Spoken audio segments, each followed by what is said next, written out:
A car without any turtles in it! You should have gone for the head. You know, with all of this corporate reshuffling, I'm glad we still have a great show like Infinity Train. Are you kidding me? Cartoon Network, you know you guys are like poor, right? You know you need money. This show is doing insanely well, and you pulled it. Whatever. I can still talk about its amazing 3-season run, because it was and is still amazing. I was in love with it for several reasons, but one of the main ones was its adherence to its own universe. It knew its own rules, and it subverted them when the time was right. It's an example of great continuity. So while Infinity Train might be ending, we can still talk about creator Owen Dennis's awesome show and what it can teach us about how to tell a complete story. If it's been a while since you've seen Infinity Train, I'll catch you up to speed real quick. Infinity Train is about, well, a train. It's a train that zaps kids into its universe to teach them lessons about how to live a morally good life.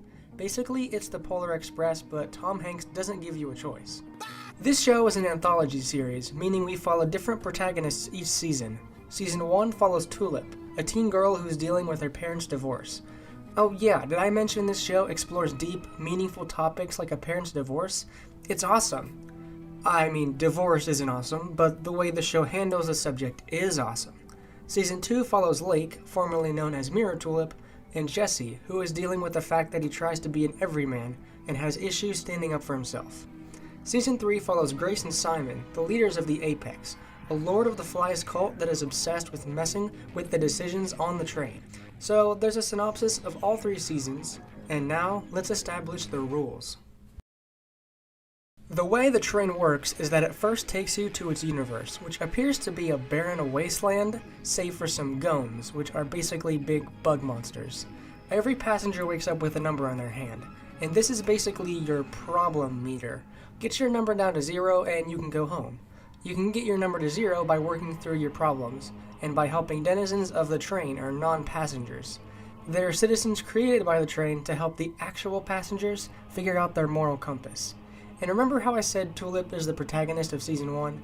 Well, you can kinda guess how the story goes based on those details. Tulip has to deal with her parents' divorce, so the train whisks her away to a place where she can sort it all out. Along the way, she makes friends who help her in her journey. Alright, good story so far. And if this show were a standard animation production, that would be the end of it. But it's not. You see, Infinity Train is too good for that. A plot about a crazy caboose that steals kids away to teach them lessons, complete with giant bugs that chase after you. Apparently that's too simple of a plot for Owen Dennis. Because in Season 1, the train isn't running as it should be. It turns out that a passenger was crazy enough to take control of the train, trying to bring someone back from the dead. So our crazy story has gotten even crazier. And it's why I love this show. It never takes the easy way out when it comes to its story. This isn't the real conductor. This is. A good show tries to be complex with its story. Actually, I take that back. A story can be simple and still be good, but a bit of complex and clever storytelling couldn't hurt. And this kind of additional narrative doesn't stop with the first season. It continues in the later 2 seasons as well. Season 2's Jesse gets off the train, but Lake gets left behind. All of a sudden, oops, Jesse is back on the train. Why? His problem is that Lake is stuck on the train. And don't take a shot every time I say train, you will die. And I'll just let 1-1 explain why Season 2's problem is a big problem.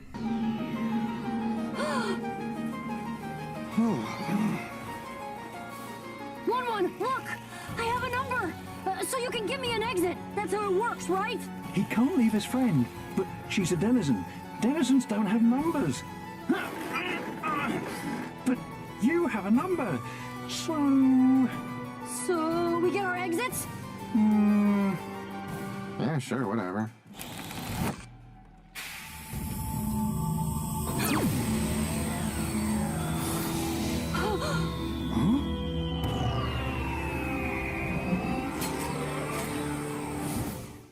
You see what I mean? The show just discovered its own loophole and then took advantage of it. It's an amazing piece of filmmaking, and it's something I personally never would have thought to do or write. Season 3 doesn't do this to this degree, but it's still an amazing season, and it contains probably the best episode of the series. But I'm sure you're wondering, now that I've recapped the series, what was the point of this video? Well, I really wanted to show you how Infinity Train excels at storytelling by doing something I see no one else really doing. It establishes its own rules, and then it breaks them.